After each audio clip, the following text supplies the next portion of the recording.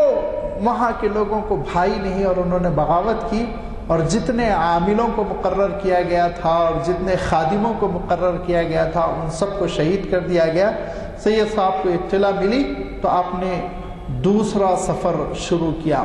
یہ دوسرا سفر افغانستان سے ہوتے ہوئے کئی علاقوں سے پھر وہ اپنے وطن تک آنا چاہتے تھے، لیکن اب انگریزوں نے دیکھ لیا کہ ان کی سلطنت اور ان کے ماننے والے بہت بڑھتے جا رہے ہیں، تیزی سے بڑھتے جا رہے ہیں، لہذا انگریز سلطنت نے اپنی ذہانت سے کام لیتے ہوئے سکھوں کو آمادہ کیا کہ پنجاب سے سید بادشاہ کو، عام طور پہ سکھ ان کو سید بادشاہ کہتے تھے، پنجاب سے سید بادشاہ کو نہیں گزرنے دینا ہے۔ لہذا رنجیت سنگھ ان کا سردار تھا، اور اس وقت کے جو اپ ٹو ڈیٹ بندوقیں تھیں وہ سکھوں میں سپلائی کی گئی بڑی تعداد میں، پانی کے جہاز بھر بھر کے لندن سے وہ ہتھیار آئے اور سکھوں میں تقسیم کیے گئے۔ اب سید صاحب رحمۃ اللہ علیہ نے ان لوگوں کو سمجھانے کی کوشش کی، دیکھو ہمارا تمہارے سے کوئی لینا دینا نہیں ہے، ہماری جنگ تم سے نہیں ہے، ہماری جنگ تو ان سے ہے جو باہر سے آ کر ہندوستان پر مسلط ہو گئے۔ باقی یہ کہ تم مظلوموں کے ساتھ ظلم نہ کرو، زیادتی نہ کرو، قتل و غارت گیری نہ کرو، اور ہمارے ساتھ صلح کر لو، امن کے ساتھ رہو، غنڈہ گردی چھوڑ دو۔ یہ سب وہ باتیں ہیں جو پیش کرتے رہے، لیکن بہرحال انگریز اپنی اس تدبیر میں کامیاب ہو گئے کہ جگہ جگہ انہوں نے راستہ روکا، جگہ جگہ جنگیں ہوئی، لیکن سید صاحب بڑھتے چلے گئے، اور بڑھتے بڑھتے سید صاحب پہنچے بالا کوٹ تک۔ بالا کوٹ میں انہوں نے اپنی پوری طاقت جھونک دی، ایسی انگریزوں نے بیکنگ کی ان کی کہ پورا معرکہ ہوا، اور جو قافلہ سفر کر رہا تھا، جیسے حضرت امام حسین رضی اللہ تعالیٰ عنہ کا قافلہ سفر کر رہا تھا اور صرف ایک بات چیت کی غرض سے روانہ ہوا تھا، ہتھیار تو تھا بھی نہیں ان کے پاس، ایسے ہی ان لوگوں کے پاس بھی ہتھیار نہیں تھا، سفر کر رہے تھے، لیکن بہرحال جب مورچہ بنایا گیا تو ایک زبردست جنگ ہوئی بالا کوٹ میں، اور اتنی زبردست جنگ ہوئی کہ اس میں سید صاحب کا لشکر ایک طرف، دوسری طرف سکھوں کا لشکر، سید صاحب کا لشکر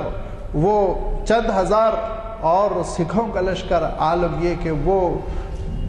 کئی ہزار، 20-25 ہزار پر مشتمل، انہوں نے چاروں طرف سے گھیرا اور دائرہ تنگ کرنا شروع کیا، اور پھر لڑتے لڑتے یہاں تک کہ 1831 کو سید صاحب رحمۃ اللہ علیہ پر ایسا زبردست حملہ ہوا کہ وہ شہید ہو گئے اور ان کے جسم کے 2 ٹکڑے کر دیے گئے۔ پورا قافلہ تہس نہس ہو گیا، سارے لوگوں کو وہاں پہ قتل کر دیا گیا، کچھ جان بچا کر بھاگنے میں کامیاب ہوئے، اور انہوں نے پھر ٹونک میں اور رائے بریلی میں آ کے اطلاع دی کیسی زبردست جنگ مسلط کی گئی، جس کی وجہ سے یہ نیکوکار لوگوں کا قافلہ یہ ختم ہو گیا، اور اس کے بعد سے انگریزوں نے باضابطہ امرتسر میں رنجیت سنگھ کی مدد کر کے ایک جشن بنوایا، توپوں کی سلامیاں اور ایک شور تھا جو بہت دنوں تک جشن کی شکل میں امرتسر میں بنایا گیا، کیونکہ انگریز سمجھ رہے تھے کہ اب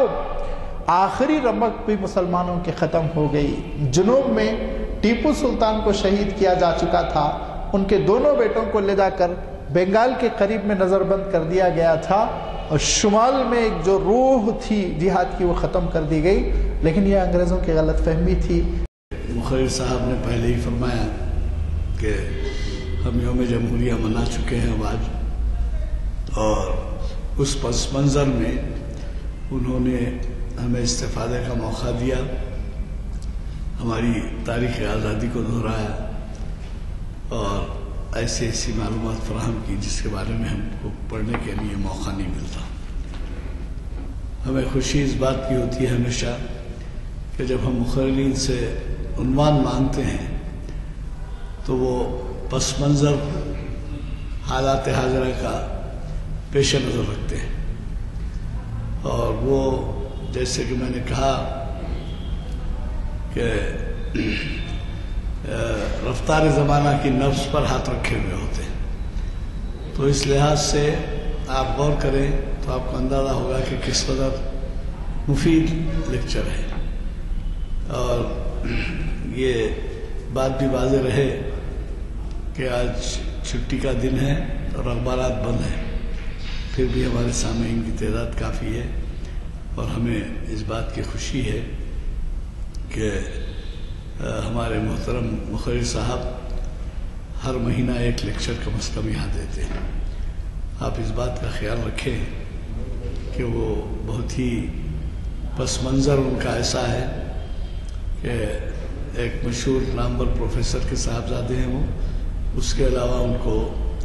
گورنمنٹ آف انڈیا کا ایوارڈ بھی ملا ہے ان کے اپنی صلاحیتوں کی بنا پر، اور ہمیں اس سے استفادے کا موقع دیتے ہیں۔ اور آپ کو یہ بھی معلوم ہے کہ اخبارات جو ہیں ان کی تقاریر کی اہمیت کی وجہ سے اس کا مغز جو ہے بڑا نمایاں طور پر شائع کرتے ہیں۔ ظاہر ہے کہ ان اخبارات کے شائع ہونے کی وجہ سے، اخبارات میں شائع ہونے کی وجہ سے اور ویب سائٹ کی وجہ سے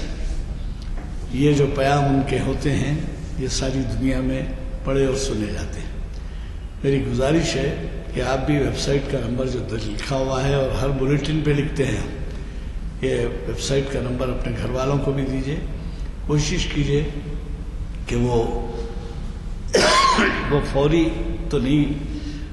ویب سائٹ پہ جاتا، وہ ہمارے طاہر علی صاحب رات میں جو ہے وہ تیار کرتے ہیں اور دوسرے دن وہ ویب سائٹ پہ ہوتا ہے۔ تو ایسے بھی کیجیے کہ آج کل تو ہر گھر میں ٹی وی ہے، ٹرانزسٹر ہے، ریڈیو ہے، کیا کچھ نہیں ہے، الیکٹرانک آلات۔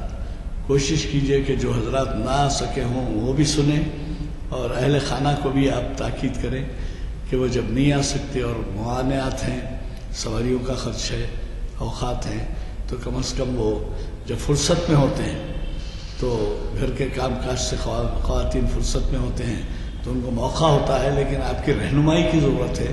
کہ آپ ان کو بتائیں کہ صاحب یہ خطاب، یہ عنوان یہ اہم ہے اور اس سے آپ کو استفادے کا موقع ہے۔ اس کی خاص طور پہ میں اس وجہ سے آپ سے ذکر کر رہا ہوں کہ ہم میں ذوق مطالعہ ختم ہو گیا ہے۔ وہ ذوق مطالعہ تھا جس کی وجہ سے بڑے بڑے کتب خانے قائم ہوئے، اور وہ کتب خانوں کے اندر شاید ایسے بھی موقع آتے تھے کہ بیٹھنے کو جگہ نہیں ملتی تھی اور